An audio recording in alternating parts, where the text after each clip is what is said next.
বাসে থাকিলাম না রে বাপ, বাসে থাকিলাম না, মর যাবে আর কলা বাসি মারিবি না। তোর কত বুয়াক দুনিয়া থেকে একদিন দেখছু, এই কত আর একদিন দিয়ে আরেকছু, এই একটা হস আর কিছু নেই আজীবন। তাই আয় বাসে থাকি কিলাম সব কিছু আমি না আমি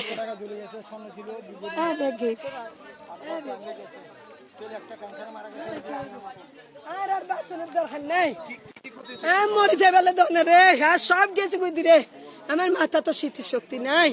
পোলা যখন মারা গেছে হাত সমস্যা, বুকের সমস্যা, মাথা স্ট্রোক যখন হয়েছে, যার মনে কর যে গেলে বাচ্চা আমি আর গে গই গরত গে গই এই গরত গে সমস্তকে দেখছি। বারো দিনের মতো নাই, একটা খড় পিন্তিরের মতো নাই। তা কিলো তাই মানব তা মরিজন বালা, নাহলে বিশকে মরিজন বালা, নাহলে পাঁচকে মরিজন বালা। আর বাঁচতেন না স্যার, বাঁচতেন না যাচ্ছে, আজীবনে দেখ কিছু গায়ে গেছি, আজীবনে দেখ কিছু গায়ে, আজীবনে দেখ কিছু গায়ে গেছি, আজীবনে দেখ কিছু গায়ে গই, আজীবনে দেখ কিছু গায়ে গই। আয়ার বাসি থাকিলাম নাই, আয়ার বাসি থাকিলাম নাই।